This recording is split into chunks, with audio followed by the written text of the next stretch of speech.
when you go to other countries, the political divisions are so much more stark and wider.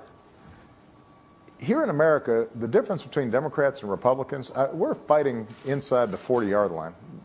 Maybe you fooled most people on that in the last few months, I'd say. No, I would distinguish between the rhetoric and the tactics versus the ideological differences. I mean, in most countries, you've got, people call me a socialist sometimes, but no, you got to meet real socialists. You'll have a sense of what a socialist is.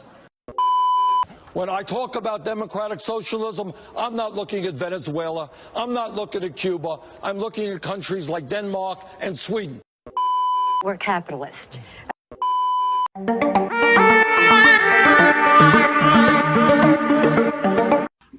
Tip number 5 for arguing socialism is don't be a liberal, right? Most of the people that are fired up against communism and socialism or accusing people they don't like of being socialists and think socialism is the greatest evil are Republicans or libertarians or they're right-wingers, right?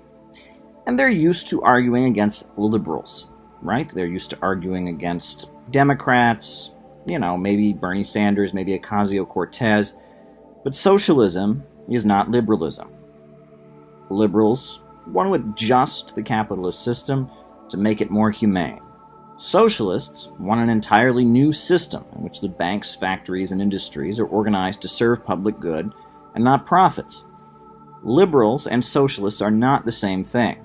However, the fiery defenders of capitalism are so crazy they think liberals are socialists. They don't know the difference.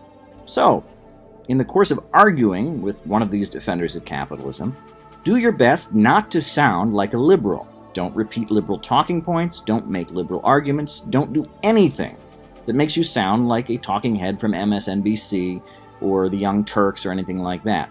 Give them something they've never seen before.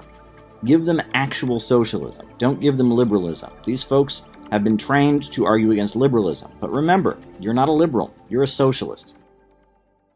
When people like us talk about imperialism, we are not referring to a policy. We're not referring to one country conquers another country. We're talking about a global economic system. Lenin wrote his very important book, Imperialism, the Highest Stage of Capitalism.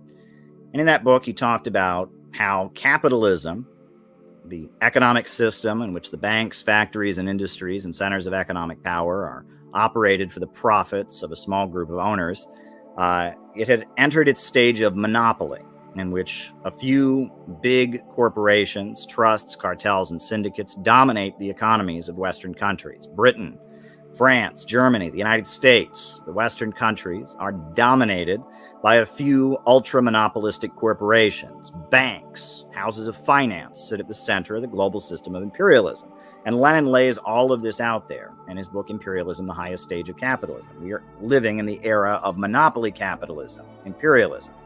Around the world, imperialism is holding back economic development. It's keeping the people of the world poor so that Wall Street and London can stay rich. It is preventing countries from developing their own industries, keeping them in states of chronic poverty and dependency, so that huge multinational corporations can reap in super profits. It is a global economic order.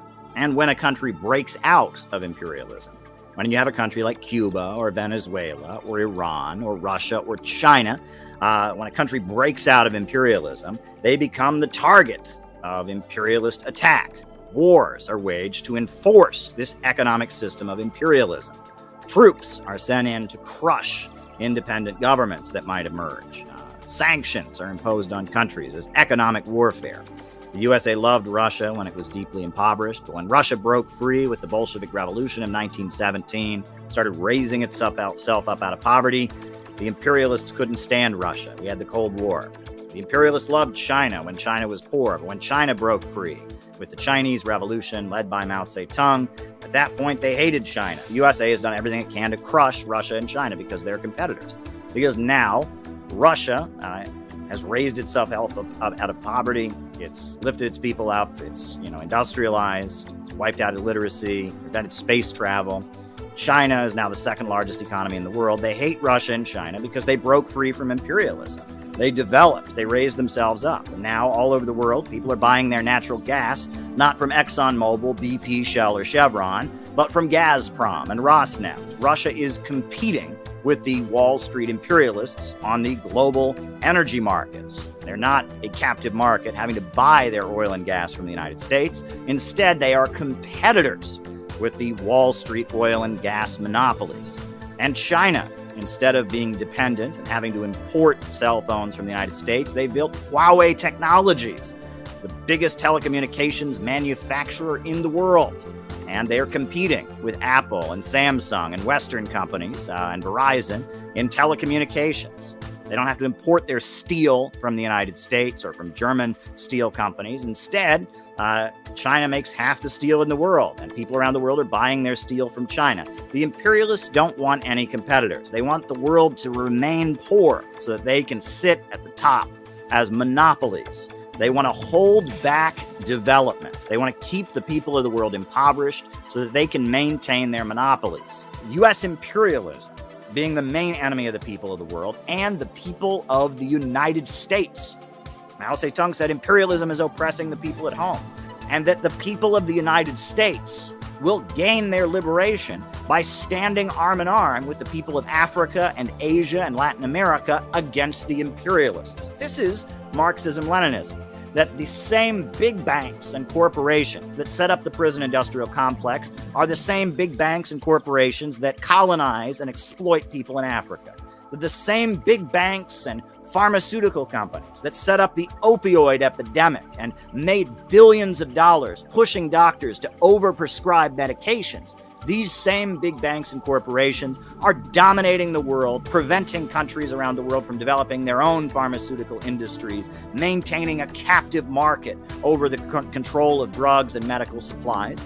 That the same big corporations that profit from these wars to tear down independent countries are the same corporations that are pushing the U.S. government to send young men from Ohio and Pennsylvania and Texas to go and get shot in Afghanistan or in Iraq or in Libya or in Syria for the profits of big banks and corporations. That it is in the interest of the American people to struggle against imperialism.